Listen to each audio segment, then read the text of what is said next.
Hello everyone, this is Prashant once again connected with you. और आज आपके साथ हम कनेक्ट हैं चैप्टर नंबर 5 के लिए। वीडियो चैप्टर नंबर 5 का ये दूसरा पार्ट होगा, सेकंड पार्ट होगा वीडियो का, जिसमें हम डिस्कस करेंगे पीरियोडिक क्लासिफिकेशन ऑफ एलिमेंट्स। कल हम लोगों ने बहुत सारी बातें की थी जिसमें हमने समझा कि क्लासिफिकेशन क्या होता है, यानी अलग करना होता है। और फिर हमने समझा कि एलिमेंट्स क्या होते हैं और एलिमेंट्स को हमने अलग अलग क्यों किया, या एलिमेंट्स को सबसे पहले किसने अलग किया, शुरुआत में कितने एलिमेंट्स थे, उसके कुछ लॉज वगैरह के बारे में हमने डिस्कशन कल कर लिया है, या इससे पहले वाली वीडियो में हम लोग कर चुके हैं।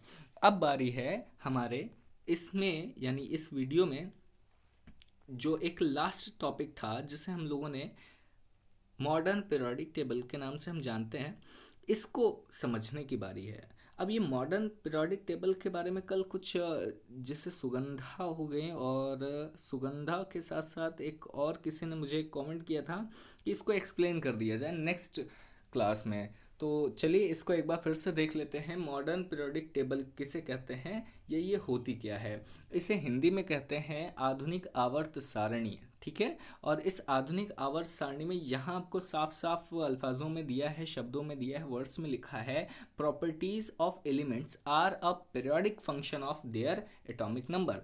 यानी कि प्रॉपर्टीज ऑफ एलिमेंट्स यानी तत्वों के जो गुण हैं, आर अ पीरियोडिक फंक्शन आवर्ती फलन होते हैं। किसके? तो उनके एटॉमिक नंबर के, ठीक है। यानी उनके परमाणु संख्या के आवर्ती फलन होते हैं। तत्वों के गुण उनके आवर्ती फलन होते हैं, लेकिन किसके? तो उनके एटॉमिक नंबर के, या उनके परमाणु संख्या के, या परमाणु क्रमांक के। अब एटॉमिक नंबर क्या होता है? तो एटॉमिक नंबर आप लोगों ने क्लास 9th में देखा होगा। It is denoted by Z, and the number of protons is known as atomic number of any element particular, ठीक है।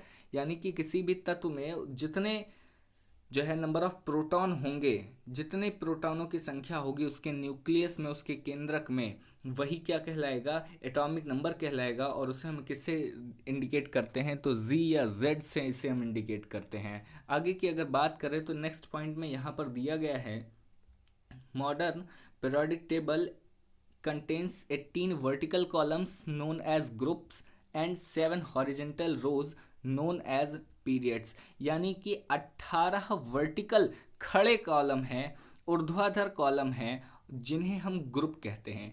यानी कि जैसे कुछ ऐसे ऐसे लाइंस बनी हैं, है ना, ऐसे, ठीक। अब यहाँ देखिए जो ये लाइंस हैं, ठीक, जो ऊपर की तरफ जा रहे हैं एरो, ठीक है, ये एरो जो ऊपर की तरफ जाते हैं ना, ऐसे अगर हम ऊपर बढ़ेंगे, एक बार फिर से आप समझ लीजिए कि ये देखिए, जैसे हमने मान लिया एक टेबल बनाई, ठीक, कुछ इस तरीके की हम टेबल बना रहे हैं, ठीक। अब इस टेबल में कुछ हमारे कॉलम ऊपर बनेंगे, कुछ ब्लॉक्स नीचे बनेंगे, कुछ राइट से लेफ्ट बनेंगे, है ना, ऐसा। अब ज़रा देखिए कि इसका हम कलर चेंज कर लेते हैं। इसका कलर हम ये रखते हैं, एक मिनट ब्लू कर लेते हैं, ठीक। अब ज़रा इसको हम देखते हैं। ये जो कॉलम है, ये देखिए, आप देख रहे हैं ना, ऊपर नीचे से ऊपर या ऊपर से नीचे, ये जो ऊर्ध्वाधर कॉलम है ये वर्टिकल कॉलम है। और ये कितने होते हैं? 18 होते हैं। अब इन कॉलम्स को किसको? तो इनको जो नीचे से ऊपर या जो ऊपर से नीचे की तरफ आ रहे हैं, इनको इनको क्या कहते हैं? तो ग्रुप्स कहते हैं। इनको क्या कहते हैं? ग्रुप्स कहते हैं। अच्छा, इनकी बात अगर हम छोड़ दें, इनके अलावा अगर देखें तो इनके अलावा हमारा एक कॉन्सेप्ट और यहाँ पर मिलता है। ये तो ग्रुप की बात थी। ग्रुप की जो बात थी वो आपने देखा कि ग्रुप में क्या बातें थी, कैसी थी, क्या था। अब मतलब ऊपर से नीचे वाला कॉलम जो था वो ग्रुप कहला गया। लेकिन हॉरिजेंटल ये जो लाइंस हैं, ये जो बॉक्स इस तरीके के चलते हैं, इस लाइन में एक चलते हैं, ये बॉक्स क्या कहलाते हैं? तो ये जो बॉक्स हैं, ये जो है हमारे पीरियड कहलाते हैं, ठीक है। ग्रुप क्या है? ये जो खड़े वाली लाइंस के बॉक्स हैं, जो ऐसे बॉक्स, ऐसे डिब्बे, ऐसे कॉलम जो सीधी खड़ी रेखा में आते हैं, उन्हें हम ग्रुप कहते हैं। और जो पड़ी रेखा में आते हैं, इन्हें हम पीरियड कहते हैं, ठीक है। अच्छा, अब इसके बाद नेक्स्ट पॉइंट समझते हैं। Elements in a group have valence electrons. तो यदि किसी भी ग्रुप में ठीक है, किसी भी ग्रुप में कुछ भी एलिमेंट्स हैं, जैसे लिथियम, सोडियम, है ना, पोटेशियम, ये एक ही ग्रुप के एलिमेंट हैं। ठीक, आप अगर मॉडर्न पीरियोडिक टेबल उठाकर देखेंगे, आवर्त सारणी उठाकर देखेंगे आधुनिक वाली, तो उसमें ये एक ही ग्रुप में मिलेंगे, सेकंड ए ग्रुप के हैं ये एलिमेंट। ठीक है, तो अब इन सेकंड ए वाले में हमें क्या मिल जाएगा, हमें ये मिल जाएंगे कि इनके जो लास्ट ऑर्बिट में इलेक्ट्रॉन है, नंबर ऑफ इलेक्ट्रॉन, वो सारे एक ही जैसे होंगे, और वो क्या होंगे, दो, है ना। ये दो तो होते हैं, मैंने ऐसे बता दिया, लेकिन करके देखेंगे जब इलेक्ट्रॉनिक विन्यास करेंगे तो अंत कोश में या अंतिम कोश में या बाह्य कोश में कितने इलेक्ट्रॉन आते हैं, तो 2 इलेक्ट्रॉन आते हैं, और वही इसके वैलेंस सेल होते हैं। ध्यान से देखने वाली बात यह है कि इन सभी के अंतिम कोश में उपस्थित इलेक्ट्रॉनों की संख्या एक समान ही होगी, यानी एक ग्रुप है तो इलेक्ट्रॉन भी बाह्य कोश में एक ही जैसे रहेंगे, कहीं ज़्यादा और कहीं कम नहीं रहेंगे। ठीक है, आगे की बात करती है, ग्रुप की रिस्पेक्ट में बात है। पीरियड की रिस्पेक्ट में ऐसे इलेक्ट्रॉनों के जो नंबर हैं वो धीरे धीरे जो है बाह्य कोश में बढ़ते जाते हैं, और एक ऐसा समय आता है जब एक बाह्य कोश भी बढ़ जाता है। खैर वो बात अलग है, उसकी बात हम बाद में करेंगे। अब यहाँ कह रहा है नेक्स्ट पॉइंट में, number of shells increases as we go down the group. जैसे जैसे हम आवर्त सारणी में ऊपर से नीचे की तरफ बढ़ते चलते हैं, तो किसी भी, जैसे मान लिया ऊपर वाले में एक न्यूक्लियस था जिसमें जो है न्यूट्रॉन प्रोटॉन था, तो एक उसके ऊपर एक बाह्य कोश। ठीक, फिर जैसे एक और नीचे आए तो उसके हो सकता है कि उसमें 2 बाह्य कोश हों, फिर और नीचे आए, तो जैसे जैसे हम नीचे आते जाएंगे बाह्य कोशों की संख्या बढ़ती चली जाएगी। ठीक है, इन्हें एनर्जी सेल या ऑर्बिट, नंबर ऑफ ऑर्बिट भी कहते हैं। ठीक, जैसे जैसे हम ऊपर से नीचे की तरफ आएंगे, ये जो सेल्स हैं, ये जो बाह्य कोश हैं, या ये जो कोश हैं, कोश की संख्या वो बढ़ती चली जाएगी। ठीक, आगे की बात करते हैं।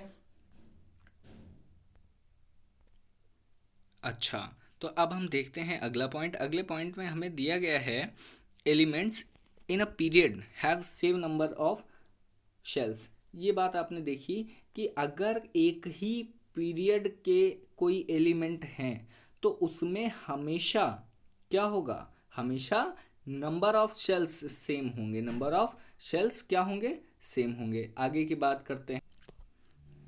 आगे आपको इसमें दिया है, each period marks a new electronic shell getting filled, यानी कि मतलब each period marks a new electronic getting filled, है ना। और नेक्स्ट पॉइंट भी इसी में देखते हैं, number of elements placed in a particular period depends upon the fact that how electrons are filled into various shells.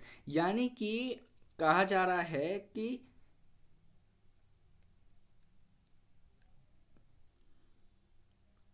जो नंबर ऑफ इलेक्ट्रॉन है ना, वो एकदम एक एक करके बिल्कुल फैक्ट तरीके से भरते हैं।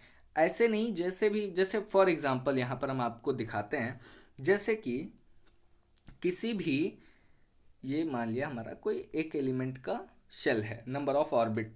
ठीक, अब ज़रा देखते हैं कि इलेक्ट्रॉन्स कैसे भरते हैं। तो इसमें किस तरीके से भरते हैं, इलेक्ट्रॉन पहले एक एक इलेक्ट्रॉन सारे ऑर्बिट में फिल हो जाते हैं, उसके बाद दूसरा इलेक्ट्रॉन इनमें फिल होना शुरू होता है। ठीक, इस तरीके से फिल होता है। लेकिन अगर कोई कहे कि मान लिया हमारे पास पाँच पाँच इलेक्ट्रॉन हैं बाह्य कोश में, अब कैसे भरेंगे, तो अब वो कैसे भरेंगे ज़रा ध्यान से देखिएगा। पहले 1, फिर 2, फिर 3, अब ये भर गया ना, फिर 4, फिर 5, ऐसे भरेगा, ना कि कुछ इस तरीके से जैसा यहाँ पर। इस तरीके से अगर आप करते हैं 1, 2, 3, 4, 5, हालांकि ये 5 का जो है वो बिल्कुल सेम लगता है, लेकिन ऐसे फिल नहीं होता। जो इस तरीके से फिल किया गया ऐसा फिल करेंगे तो वो आपका क्या हो जाएगा, गलत हो जाएगा। ठीक, ये तरीका बिल्कुल गलत है। ठीक, सब में एक एक इलेक्ट्रॉन फिल हो जाते हैं। जैसे अच्छा एक और चीज़ मानते हैं, मान लिया हमारे पास 5 नहीं था, मान लिया हमारे पास केवल 4 इलेक्ट्रॉन थे। ठीक, केवल 4 इलेक्ट्रॉन थे। तब कैसे फिल होगा भाई, ये जो 4 इलेक्ट्रॉन बाह्य कोश में है, तब तो जब आप अगर दूसरे वाले तरीके के हिसाब से करेंगे 1 2 3 और 4, ये तो खाली रह जाएगा ना पूरा। ठीक, लेकिन ऐसा नहीं होता है, तो होता कैसा है, तो उस तरीके से देखते हैं, पहले एक एक इलेक्ट्रॉन सारे में आ जाएंगे, ठीक, और फिर चौथा। ठीक है, ये तरीका जो है, ये तरीका है किस तरीके से इलेक्ट्रॉन जो है शेल्स में फिल किए जाते हैं। ठीक, कोशों में कैसे भरते हैं इलेक्ट्रॉन। अच्छा, अब आगे की बात करते हैं कि अब एक कोश में मैक्सिमम कितने नंबर ऑफ इलेक्ट्रॉन्स फिल किए जा सकते हैं। तो यहाँ देख रहे हैं आप, maximum number of electrons that can be accommodated in a cell depend on the formula 2n square where n is the number of given shell। बहुत सिंपल है, यानी एक सेल में आप समझते हैं, मान लिया हमारी ये शेल है। अब शेल कितनी होती है, तो आप जानते ही हैं, जो हमारी शेल्स होती हैं वो कौन कौन सी होती है। एस होती है, फिर पी होती है, एस सेल पी सेल, ठीक, और उसके बाद डी एस पी डी, और फिर आता है हमारा एफ। तो एस पी डी और एफ ये जो है हमारी कुछ सेल्स होती हैं। अब ये जो ऑर्बिट्स होते हैं, ये ऑर्बिट्स में कैसे इलेक्ट्रॉन्स फिल होते हैं, या इन सेल्स में इलेक्ट्रॉन कैसे फिल होते हैं, या एस पी डी एफ में इलेक्ट्रॉन फिल होते हैं तो कैसे होते हैं। तो हम पहले बात करते हैं एस के लिए। तो एस में एक डब्बा भाई साहब ऐसे बनता है।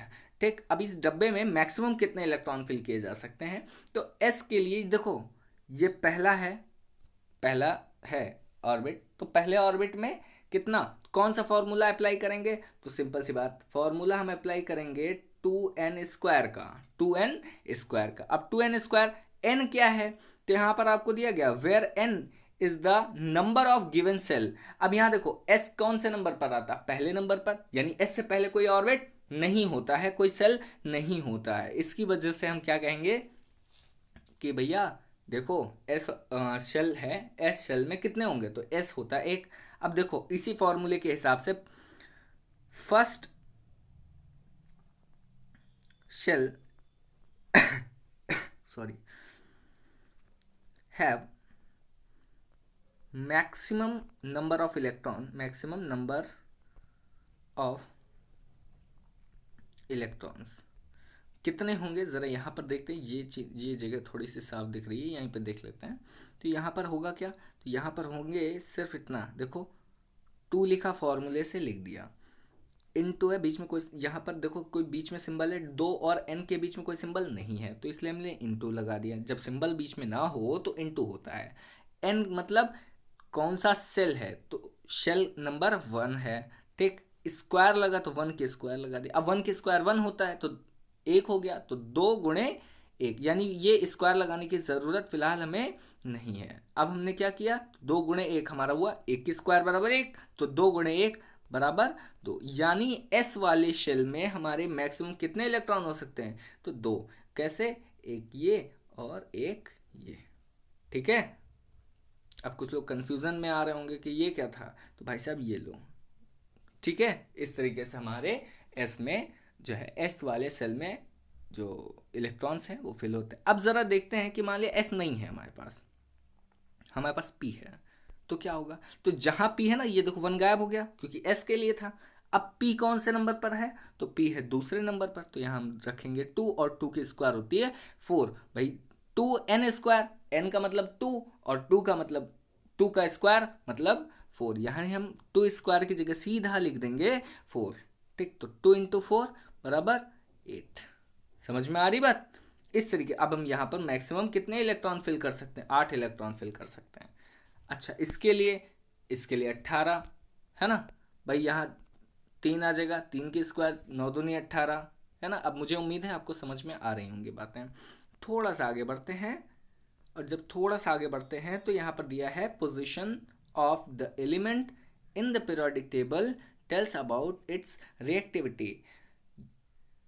किसी भी पीरियोडिक टेबल के जगह पर, मतलब पूरी पीरियोडिक टेबल में कोई एलिमेंट, कोई भी एलिमेंट जहां कहीं भी हो, वह क्या बताता है, अपनी रिएक्टिविटी को इंडिकेट करता है, अपनी जो क्रियाशीलता है उसको बताता है कि मैं कितना क्रियाशील हूँ, मैं कितना जो है पहाड़ ढकेल लूँगा, ये बताता है। क्या बताता है, कौन बताता है भैया? एलिमेंट बताता है ना। और कहाँ से बताता है? तो प्लेस ऑफ पीरियोडिसिटी या पीरियडिक टेबल में जो उसका प्लेस होता है वहां से वो बताता है कि रिएक्टिविटी कितनी है। ठीक है, नेक्स्ट चीज की बात करते हैं। अब यहाँ पर कुछ ट्रेंड्स हैं, जैसे वैलेंसी क्या होता है। वैलेंसी मॉडर्न पीरियोडिक टेबल में, उसके अनुसार मॉडर्न पीरियोडिक टेबल के अनुसार हमारा जो वैलेंसी होता है, valency is the number of valence electron. अब वैलेंस इलेक्ट्रॉन क्या होते हैं? तो present in the outermost shell, simple, बाह्य कोश में, आउटर मोस्ट सेल में प्रेजेंट नंबर ऑफ इलेक्ट्रॉन, उपस्थित इलेक्ट्रॉनों की संख्या उस तत्व की क्या कहलाती है? संयोजकता। ठीक है, और वो इलेक्ट्रॉन क्या कहलाते हैं? तो वो इलेक्ट्रॉन उन तत्वों के संयोजी इलेक्ट्रॉन कहलाते हैं। क्या कहलाते हैं? तो संयोजी इलेक्ट्रॉन, संयोजी इलेक्ट्रॉन। ठीक है, संयोजी इलेक्ट्रॉन कहलाते हैं जो बाह्य कोश में उपस्थित रहते हैं। ठीक, आगे की बात करते हैं। अगला है एटॉमिक साइज। एटॉमिक साइज क्या है? Atomic size refers to the radius of an atom. किस, मान लिया हमारा ये न्यूक्लियस है, इसमें न्यूट्रॉन और प्रोटॉन है। ठीक, न्यूट्रॉन और प्रोटॉन न्यूक्लियस में होता है। इसके बाहर कुछ जो हमारे ऑर्बिट्स हैं के एलिमेंट वो हैं ऐसे। अब देखो, इस न्यूक्लियस में पूरा ऐसे ही, तो न्यूक्लियस तो बहुत सॉलिड होता है, ये ऐसे यहाँ से यहाँ तक की दूरी जो होगी ये रेडियस ही होगी ना, एक तरीके से त्रिज्या होगी। तो यही त्रिज्या ही, यहाँ से यहाँ तक के बीच की दूरी ही क्या कहलाती है? यही परमाणु त्रिज्या कहलाती है। ठीक, ये तो परमाणु त्रिज्या होगी, और ये परमाणु त्रिज्या ही किसी परमाणु के आकार का निर्धारण करती है। समझ में आ रही बात? Atomic size refers to the radius of an atom. Understand what we want to से?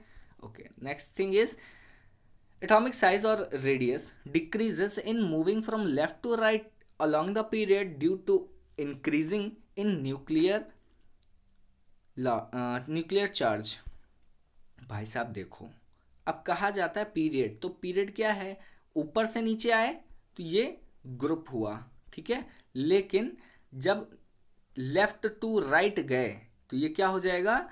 पीरियड हो जाएगा। ठीक है, अब देखना है कि अगर हम किसी भी पीरियोडिक टेबल में लेफ्ट टू राइट जाते हैं,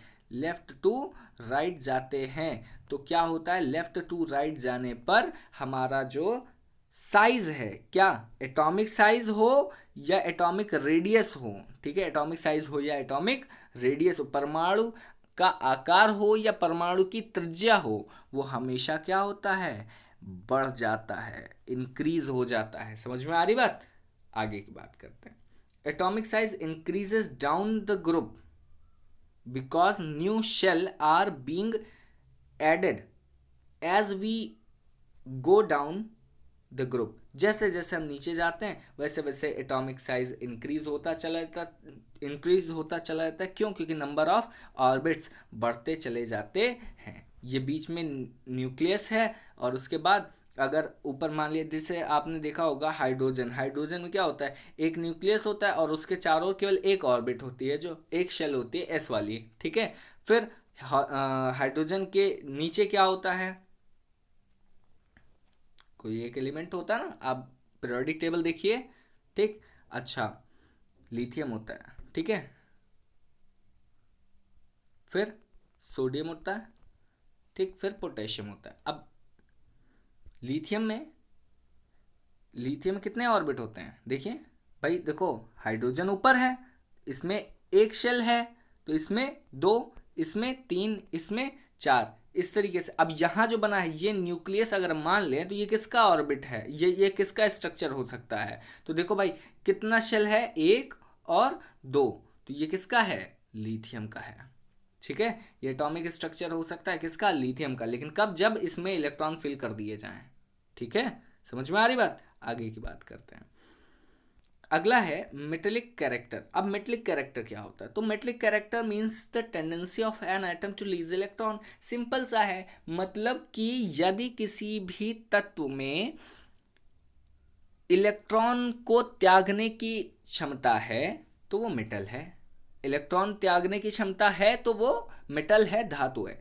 धातु क्या होती है? रसायन की भाषा में या विज्ञान की भाषा के अनुसार वे सभी वस्तुएं धातु कहलाती हैं जिनमें इलेक्ट्रॉन डोनेट करने की कैपेसिटी रहती है, त्याग करने की। किसको? इलेक्ट्रॉन को त्यागने की जो क्षमता है यदि किसी में है तो वो तत्व क्या कहलाता है? धातु कहलाता है। अब आगे देखते हैं मेटलिक कैरेक्टर की पूरी जो है ब्रीफिंग यहाँ पर की गई है। तो metallic character decreases across the period because the effective nuclear charge increases, that means the tendency to lose electrons decreases. And the next point is here, the point number 2 is metals are electropositive as they tend to lose electrons while forming the bonds. And the third point is here, metallic character increases as we go down a group as effective nuclear charge is decreasing, and non-metals are electronegative. They tend to form bonds by gaining electron. ठीक है भाई, देखो metal है, metal त्याग रहा है, निकाल रहा। अब यहाँ है कोई इलेक्ट्रॉन तो उसको खींच के बाहर कर दे रहा है, तो वो हमारा मेटल हो गया। लेकिन अगर कोई ये बाहर करेगा तो कोई ना कोई तो लेगा, तो जो लेगा वो क्या कहलाएगा? Non metal. सिंपल, क्या कहलाएगा? Non metal. जो रिसीवर है, इलेक्ट्रॉन का रिसीवर है, वो नॉन मेटल। और जो राजा हरिश्चंद्र की तरह के दानी बन जाता है, गिवर है, जो डोनेटर है, वो क्या है? मेटल है। वो क्या है? मेटल। ठीक है, नेक्स्ट पॉइंट देखते हैं इसमें। इसी में नेक्स्ट पॉइंट जो है हमारा, metals are found on the left side of the periodic table while non metals are towards the right hand side of the periodic table. Simple, बहुत इजी। इधर साइड में जो मतलब लेफ्ट साइड होगा, left side में ज़्यादातर metal होगा, exception है हाइड्रोजन इसमें। ठीक है, और भी कुछ चीज़ें हैं लेकिन वो बात यहाँ नहीं करेंगे अभी क्योंकि वो वक्त नहीं है आपका।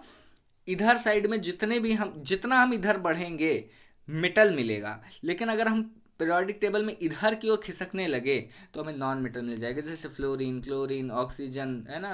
और हमें क्या मिलेगा? नाइट्रोजन। ये सब क्या मिलेगा? ये सब क्या है? गैस है, और गैस तो नॉन मेटल होती है। सिंपल सी बात है ना। आगे की बात करते हैं। In middle we have semi metals और metalloids because they exhibit some properties of both metals and non metal. बहुत ईजी है। जो हमारे बीच में कुछ एलिमेंट्स होते हैं वो एलिमेंट्स सेमी मेटल और मेटलॉइड होते हैं। अब ये सेमी मेटल या मेटलॉइड क्या है? सेमी मेटल का मतलब है, सेमी का मतलब कुछ, और मेटल का मतलब धातु, जिनमें कुछ धातुओं के गुण हों, ठीक, और बाकी के अधातुओं के गुण, यानी जिनमें धातु भी हो, यानी धातु की क्षमताएं या धातु के भी गुण हो, और साथ ही साथ अधातुओं के भी गुण हो। ठीक है, अधातुओं के भी गुण हो, दोनों के गुण हो, उन्हें हम क्या कहते हैं? उपधातु कहते हैं। क्या कहते हैं? उपधातु। ठीक है, या उपधातुएं। अब ये उपधातु ही इंग्लिश में मेटलॉइड्स कहलाती हैं। ठीक है, आगे की बात करते हैं। इन्हें भी सेमी मेटल्स कहा जाता है ना। Oxides of metals are basic in nature while oxides of non metals are acidic in nature. बहुत ईजी है, ये बात आपने पिछले चैप्टर में पढ़ी। ऑक्साइड ऑफ मेटल बेसिक होता है और oxide of non metal acidic होता है। यानी कि ऑक्साइड किसका? धात्वीय ऑक्साइड, यानी धातुओं का ऑक्साइड। ठीक है, धातुओं का ऑक्साइड जो है, धातुओं का ऑक्साइड क्या होता है? ठीक, धातुओं का ऑक्साइड जो होता है वो एसिडिक, सॉरी एक मिनट, बेसिक होता है। ठीक, अच्छा, लेकिन अधातुओं का ऑक्साइड क्या होता है? तो वो होता है एसिडिक, क्षारीय, सॉरी अम्लीय होता है। ठीक, अधातुओं का ऑक्साइड है तो वो अम्लीय है, और अगर धातुओं का ऑक्साइड है तो वो क्षारीय होगा। ठीक है, आगे की बात करते हैं। अब थोड़ी सी इसमें अगर हम आगे की बात करें तो कुछ चीज़ें बहुत ही छोटी सी दी गई हैं। आइए ज़रा जल्दी जल्दी हम देखते हैं कि वो क्या है। ठीक, यहाँ पर पहला पॉइंट है एटॉमिक साइज। एटॉमिक साइज क्या होता है?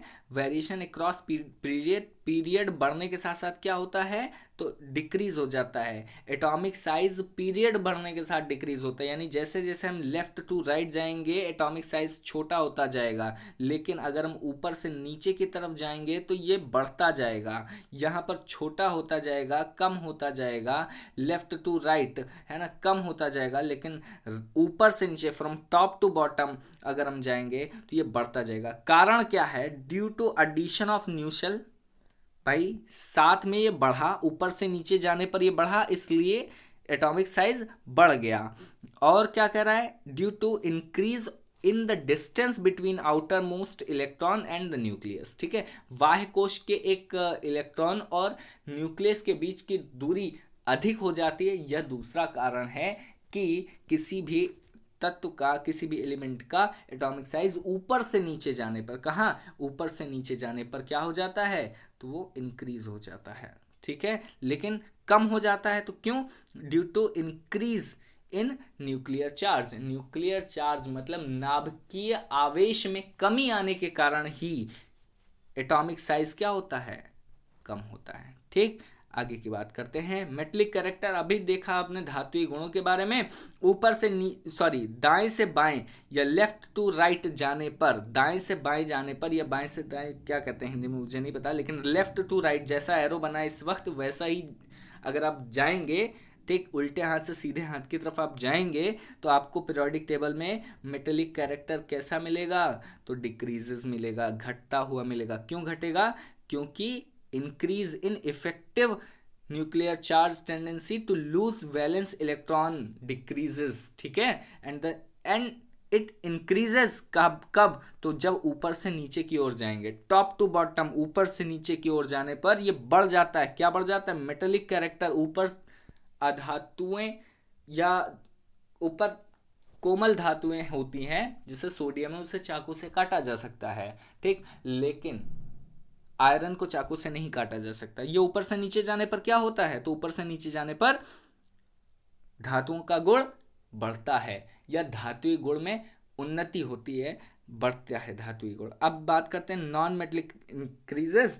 अब नॉन मेटलिक कैरेक्टर है तो ये इधर से जाता है, ये बढ़ता है। ठीक है, अब ऊपर से नीचे जाने पर घटता है। जैसा मेटलिक कैरेक्टर था वैसे मेटलिक कैरेक्टर की जस्ट अपोजिट सिचुएशन जो भी आती है, वो अपोजिट सिचुएशन हमारा जो है इसमें होता है। ठीक है, चलिए आगे के लिए हम बात करेंगे नेक्स्ट चैप्टर के लिए, क्योंकि इस चैप्टर में ज़्यादा कुछ बाकी नहीं है। We will talk about the next chapter in the next video. We will meet soon, and if you like this video please share it to your friends. Thank you so much for watching.